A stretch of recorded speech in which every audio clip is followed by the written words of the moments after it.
Shalom, selamat malam saudara-saudara yang dikasihi Tuhan Yesus Kristus. Salam sejahtera buat saudara semua dimanapun saudara berada. Damai sejahtera dan sukacita oleh Roh Kudus melimpah senantiasa dalam hati dan kehidupan saudara semua. Pada saat ini kita akan merenungkan firman Tuhan berhubungan dengan sebuah pertanyaan, di manakah roh orang mati berada? Ada 4 pandangan yang salah mengenai keberadaan orang mati.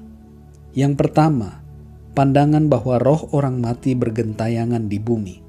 Tidak ada roh orang mati yang bergentayangan di bumi. Saat manusia mati, ia terputus dari dunia orang-orang yang masih hidup di bumi. Dan rohnya langsung menuju ke suatu tempat yang telah disediakan untuknya. Yang kedua, pandangan bahwa orang mati itu mengalami tidur panjang dan dalam keadaan tidak sadar sampai kedatangan Tuhan Yesus yang kedua kali. Saudara yang dikasihi Tuhan, saat manusia mati, ia tidak mengalami tidur panjang, tetapi rohnya pergi ke suatu tempat yang telah disediakan Tuhan baginya. Dan rohnya akan mengalami kesadaran seperti saat masih hidup di dunia. Yang ketiga, saudara, pandangan bahwa roh orang mati berada di suatu tempat transisi untuk menyucikan dirinya. Saat mati, manusia sudah ditentukan akan kemana, apakah ke surga atau neraka. Tidak ada lagi proses yang dialami roh manusia untuk memurnikan atau menyucikan dirinya. Pemurnian itu terjadi di dunia ini saat kita masih hidup. Ujian-ujian iman, ujian-ujian kehidupan, itulah yang memproses kesucian hidup kita. Itulah yang menyucikan dan memurnikan iman kita kepada Tuhan. Yang keempat, saudara, pandangan bahwa roh orang mati tinggal di kuburan. Semua orang yang telah mati rohnya tidak ada di kuburan, karena rohnya sudah pergi ke suatu tempat yang telah disediakan oleh Tuhan. Jadi saudara yang dikasihi Tuhan, di manakah roh orang mati berada? Mari kita perhatikan ayat-ayat firman Tuhan. Dalam Lukas 23 ayat 39-43 tertulis demikian. Seorang dari penjahat yang digantung itu menghujat dia, katanya, "Bukankah engkau adalah Kristus? Selamatkanlah dirimu dan kami." Tetapi yang seorang menegur dia, katanya, "Tidakkah engkau takut juga tidak kepada Allah, sedang engkau menerima hukuman yang sama? Kita memang selayaknya dihukum, sebab kita menerima balasan yang setimpal dengan perbuatan kita. Tetapi orang ini tidak berbuat sesuatu yang salah." Lalu ia berkata, "Yesus, ingatlah akan aku apabila engkau datang sebagai Raja." Kata Yesus kepadanya, "Aku berkata kepadamu, sesungguhnya hari ini juga engkau akan ada bersama-sama dengan aku di dalam Firdaus." Saudara yang dikasihi Tuhan, Tuhan Yesus berkata kepada penjahat di sebelahnya bahwa pada hari itu juga ia akan ada bersama-sama dengan Tuhan Yesus di dalam Firdaus. Apa itu Firdaus? Dalam 2 Korintus 12 ayat 2-4 tertulis, "Aku tahu tentang seorang Kristen 14 tahun yang lampau. Entah di dalam tubuh aku tidak tahu, entah di luar tubuh aku tidak tahu. Allah yang mengetahuinya. Orang itu tiba-tiba diangkat ke tingkat yang ketiga dari surga. Aku juga tahu tentang orang itu.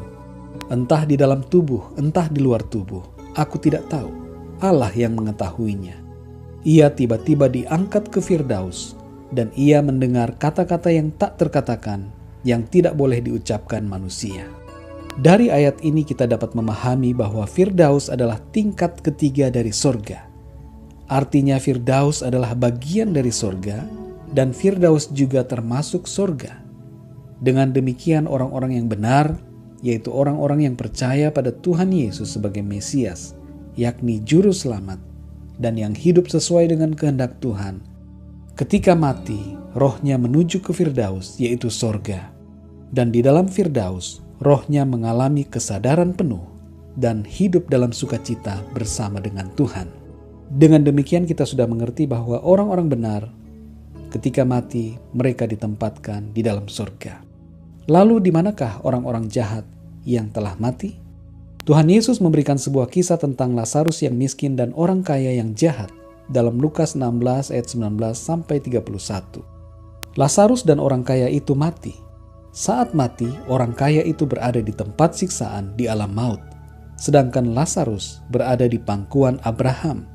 Dua tempat yang berbeda ini adalah neraka dan sorga.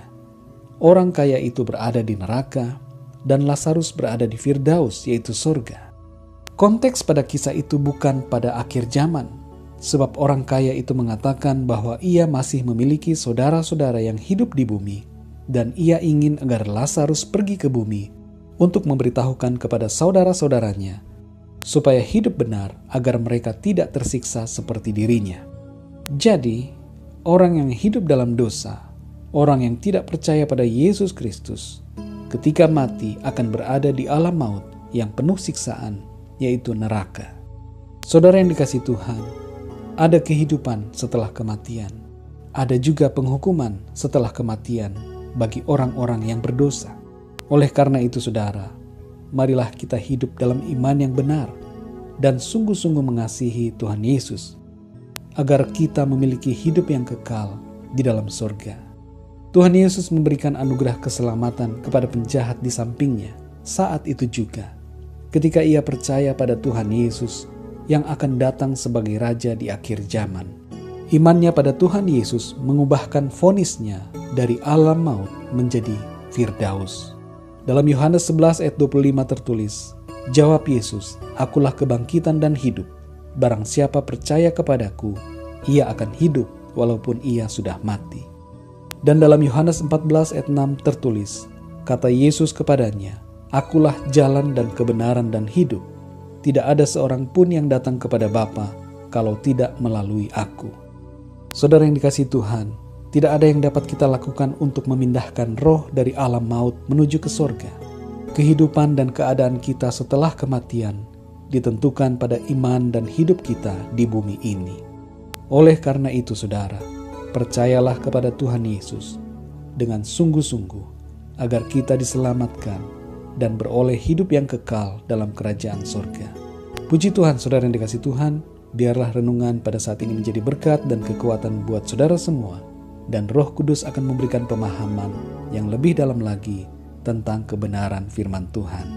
Berkat dan penyertaan yang sempurna dari Allah Bapa kita, kasih karunia dari Tuhan Yesus Kristus, dan persekutuan dengan Roh Kudus menyertai kita semua sekarang ini dan sampai selama-lamanya.